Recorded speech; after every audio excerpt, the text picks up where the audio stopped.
অনেক পিপাসা পেয়েছে, এখানে খাবার পানি পাওয়া পাওয়া অনেক কঠিন। দাঁড়া দেখতেছি কেউ আছে কিনা। ভাই এখানে বিশুদ্ধ পানি আছে? এখানে তো বিশুদ্ধ পানি ভাই আছে। আপনারা কি শহর থেকে আসছেন? জি ভাই, আচ্ছা আছেন অনেক। আপনারা হচ্ছে এখান থেকে খাইতে পারেন, এই পানিগুলো হচ্ছে বিশুদ্ধ। এগুলা ভাই?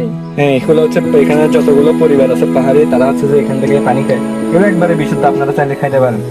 দেওয়া যাবে? এখান দেওয়া যাবে।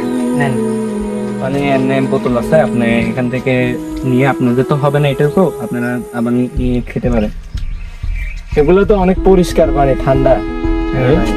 এটা এখান থেকে ভরছি আমি, আপনি এটাও খাইতে পারেন।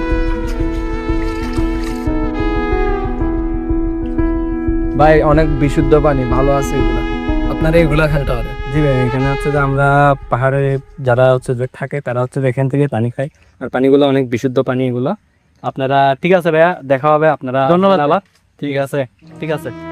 আমরা অনেক সময় পাহাড়ি মানুষের জীবনকে খুব সহজ মনে করি, কিন্তু বাস্তবে তারা প্রতিদিন অনেক কষ্ট আর পরিশ্রমের মধ্যে দিয়ে জীবনযাপন করে। আজকের এই ছোট্ট ঘটনা আমাদের একটা বিষয় মনে করিয়ে দিল, তাদের জীবন আমাদের ধারণার চেয়ে অনেক কঠিন।